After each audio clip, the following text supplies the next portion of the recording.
그 말을 마친 천사가 도시에서 나무 사이로 빠져나가며 좋은 것이 풍성한 지역을 떠나 나를 척과 꿀의 강 위에 인도하였다. 그 다음에는 하늘의 기초를 맡은 바다에 도착했다. 천사가 입을 열어 나에게 내가 이곳을 떠나고 있음을 알고 있느냐? 라고 물었다. 내가 그렇습니다. 라고 대답했다.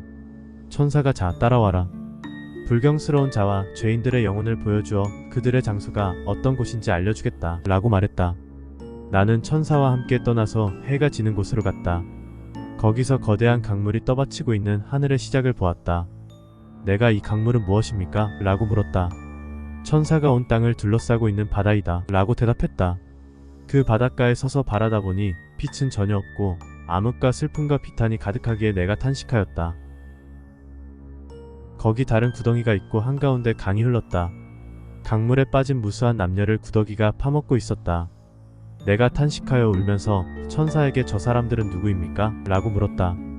천사가 엄청난 이자로 고리대금을 일삼고 자기 재산을 믿었으며 하나님께서 그들을 돕는 분이라는 소망을 두지 않았던 사람들이다. 라고 대답했다.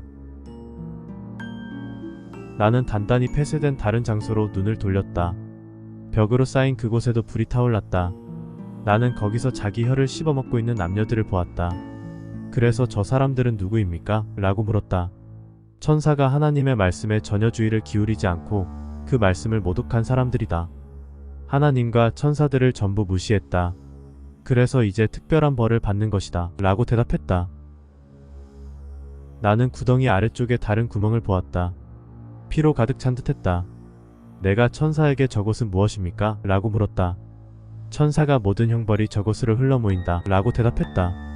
남녀가 입술까지 잠긴 것을 보고 어떤 사람들입니까? 라고 물었다. 천사가 남자와 여자에게 마술과 주술을 부려서 그 사람들이 죽을 때까지 주님의 평화를 발견하지 못하게 만든 마술사들이다. 라고 대답했다. 불구덩이 안에서 시커먼 얼굴을 한 남녀들을 보고는 내가 한숨을 쉬고 울면서 저 사람들은 누구입니까? 라고 물었다. 천사가 간통자와 간음자들이다. 남자는 아내가 있는데도 간통을 했고 여자도 마찬가지로 남편이 있는데도 간통을 했다. 그래서 쉬지 않고 저런 벌을 받는다. 라고 대답했다. 나는 검은 옷을 입은 처녀들과 불타는 쇠사슬을 손에 든 무시무시한 천사 넷을 보았다. 천사들이 처녀들의 목을 쇠사슬로 묶어서 암흑으로 끌고 갔다. 나는 울면서 천사에게 저 여자들은 누구입니까? 라고 물었다. 천사가 처녀로 지내라고 지정되었는데 부모를 속이면서 자기네 처녀성을 더럽힌 처녀들이다. 그래서 특별한 벌을 끊임없이 받는다. 라고 대답했다. 손발이 갈기갈기 찢기고 알몸으로 얼음과 눈 위에 놓인 남녀들을 구더기가 파먹는 장면을 보았다. 내가 울면서 저 사람들은 누구입니까? 라고 물었다. 천사가 고아와 과부와 가난한 자를 해친 사람들인데 주님께 소망을 두지 않았다. 그래서 특별한 벌을 끊임없이 받는다. 라고 대답했다. 나는 강물 위에 있는 다른 사람들을 보았다. 혓바닥이 바싹 말라붙었다. 눈앞에 과일이 풍성하게 차려져 있었지만 먹을 수가 없었다. 나는 저 사람들은 누구입니까? 라고 물었다. 천사가 지정된 시간에 앞서서 금식을 깬 사람들이다. 그러므로 끊임없이 저런 벌을 받는다. 라고 대답했다. 나는 눈썹과 머리카락으로 매달려 있는 다른 남녀들을 보았다. 불의 강이 아래에서 올라왔다. 내가 저 사람들은 누구입니까? 라고 물었다. 천사가 자기 남편과 아내가 아닌 간통자에게 몸을 준 사람들이다. 그러므로 특별한 벌을 끊임없이 받는다. 라고 대답했다. 나는 먼지를 뒤집어 쓴 남녀들을 보았다. 그 얼굴은 피와 같았다. 타르와 유황의 구덩이에 들어있으며 불의 강에서 뛰고 있었다. 내가 저 사람들은 누구입니까? 라고 물었다. 천사가 소돔과 고모라의 죄를 저지른 사람들, 즉 동성 연애자들이다. 그러므로 특별한 벌을 끊임없이 받는다. 라고 대답했다. 찬란한 옷을 입고 눈이 먼 채 불구덩이에 떨어져 고통받고 있는 남녀들을 보았다. 내가 저 사람들은 누구입니까? 라고 물었다. 천사가 이교도들이다. 자선을 베풀었지만 주 하나님을 알지 못했다. 그러므로 특별한 벌을 끊임없이 받는다. 라고 대답했다. 나는 불타는 피라미드 위에 놓인 다른 남녀들을 보았다. 짐승들이 남녀를 갈기갈기 찢고 있는데 주님, 우리에게 자비를 베풀어 주십시오 라는 말조차 허용되지 않았다. 징벌의 천사들이 가장 참혹한 벌을 주면서 하나님의 아들의 심판을 알라는 경고를 미리 받았지만 외면했고, 거룩한 성경을 낭독할 때도 너희는 하나님께 주의를 기울이지 않았다. 너희 악행이 너희를 여기 끌어왔고 이 벌을 받게 하기 때문에 하나님의 심판은 정의로운 것이다 라고 말했다. 나는 탄식하였고 울면서 불 속에서 목이 졸리면서 벌받는 저 남녀는 누구입니까? 라고 물었다. 천사가 하나님께서 해산하라고 뱃속에 심어준 것을 더럽힌 여자들, 그리고 그 여자들과 잠자리를 같이 한 남자들이다 라고 대답했다. 그러나 태아들은 하나님과 처벌을 담당한 천사들에게 호소하고 하나님께서 빚어주신 것을 더럽히는 부모에게서 우리를 건져주십시오. 부모는 하나님의 이름을 가지고는 있지만 그분의 계명은 지키지 않으며 우리를 개에게 먹이로 주고 돼지에게 짓밟히게 하며 강물에 던지기도 합니다 라고 말했다. 자녀들은 처벌을 담당한 타르타로스의 천사들에게 넘겨졌다. 천사들은 드넓은 자비로운 장소로 태아들을 인도했다. 반면에 그 부모들은 영원히 목졸림을 당할 것이다.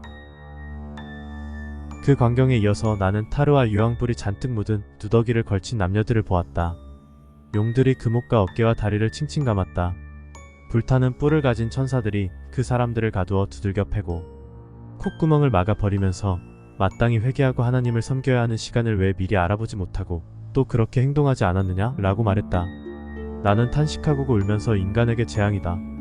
죄인들에게 재앙이다 왜 태어났던가 라고 말했다. 천사가 나에게 너는 울고 있느냐? 너는 주 하나님보다 더 동정심이 많단 말이냐?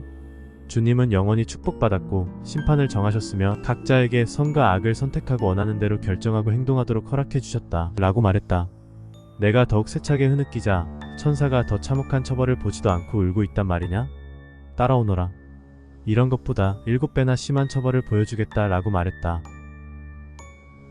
천사가 나를 처벌의 장소인 북쪽으로 데리고 가서 우물 위에 놓았다. 그 우물은 7개의 닫힌 봉인이 있었다. 나를 인도한 천사가 그 장소의 천사에게 대답하면서 하나님께서 매우 사랑하시는 바울이 볼 수 있도록 우물의 뚜껑을 열어라. 하계의 모든 형벌을 목격할 권한을 바울이 받았기 때문이다 라고 말했다. 그 천사가 나에게 이곳의 악취를 견디지 못할 테니 멀리 떨어져 서 있어라 라고 말했다. 이윽고 뚜껑이 열리자 모든 형벌보다 더 지독하게 코를 찌르는 악취가 즉시 뿜어나왔다. 내가 우물 속을 들여다보니 온통 불구덩이였다. 우물 입구는 사람이 하나 겨우 들어갈 만큼 좁았다. 천사가 나에게 이 시면의 우물에 던져지면 아버지와 아들과 성령과 거룩한 천사들 앞에서 그 이름이 결코 거론되지 않는다 라고 말했다. 나는 여기에 들어가는 사람들은 누구입니까? 라고 물었다. 천사가 그리스도가 육체 안에서 세상에 온 것과 처녀 마리아가 그리스도를 낳았다는 것을 부정하고 성찬의 빵과 축복의 잔이 그리스도의 몸과 피가 아니라고 말한 사람들이다 라고 대답했다. 나는 북쪽에서 서쪽으로 돌려 쉬지 않고 움직이는 벌레를 보았다. 거기서 이를 가는 소리가 들려왔다.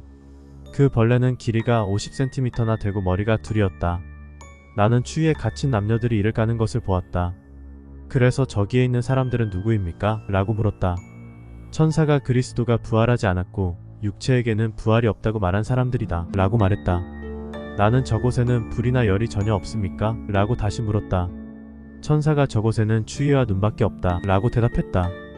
이어서 천사는 태양이 저 위로 떠오른다고 해도 추위와 눈이 너무 심해서 따뜻해질 수가 없다 라고 덧붙였다. 그 말을 듣자 나는 두 손을 뻗으면서 탄식하며 울면서 우리가 모두 죄인이라면 차라리 태어나지 않았으면 더 좋았을 것입니다 라고 말했다. 그 추운 곳에 있던 사람들이 내가 천사 곁에서 우는 것을 보고는 그들도 울면서 큰 소리로 하나님 우리에게 자비를 베풀어 주십시오 라고 말했다. 그 말이 끝나자 나는 하늘이 열리고 천사의 군대를 거느린 대천사 미카엘이 하늘로부터 처벌받는 사람들에게 내려오는 것을 보았다. 죄인들이 다시금 눈물을 흘리면서 대천사 미카엘이여 우리에게 자비를 베풀어 주십시오. 당신의 기도 덕분에 땅이 존속하기 때문입니다. 우리가 이제 심판을 받고야 하나님의 아들이신 예수 그리스도를 알았습니다. 여기 들어오기 전에는 우리가 이런 기도를 할 수가 없었습니다. 심판이 있다는 말을 생전에 듣기는 했지만 온갖 풍파와 속세의 번거로운 생활 때문에 우리는 회개할 겨를이 없었습니다 라고 소리쳤다. 미카엘이 대답했다. 미카엘의 말을 잘 들어라. 하나님 앞에 항상 서 있는 천사가 바로 나다. 내가 모시는 하나님께서 살아계시듯이 나는 하루도 빠지지 않고 밤낮으로 인류를 위해 기도하고 아직 지상에 있는 사람들을 위해서 기도한다. 그러나 사람들은 악행과 간음을 그치지 않고 지상에 있는 동안 나를 도와서 선행을 하지 않는다. 마땅히 회개해야만 할 그 시간을 너희는 허영으로 보냈다. 과거에도 항상 그랬고 지금도 나는 하나님께서 이슬을 내리시고 땅 위로 비를 지정해 주시도록 기도하며 땅이 열매를 낼 때까지 기도를 계속한다. 단언하지만 누가 만일 극히 사소한 선행이라도 했다면 나는 변호하고 그 사람을 보호하여 처벌의 심판을 면하게 해주었을 것이다. 너희 기도는 어디 있느냐? 너희 회개는 어디 있느냐? 너희는 시간을 무시하고 허송세월을 보냈다. 그러니까 이제는 울어라. 나도 너희와 함께 울겠다. 내가 거느린 천사들과 극진히 사랑받는 바울도 같이 울 것이다. 어쩌면 자비로운 하나님께서 너희에게 자비를 베푸셔서 편안하게 만들어주실지도 모르니까 말이다. 그 말을 들은 사람들이 통곡을 하고 한없이 눈물을 흘리면서 하나님의 아들 예수 그리스도시여 우리에게 당신의 자비를 베풀어 주십시오 라고 한 목소리로 외쳤다.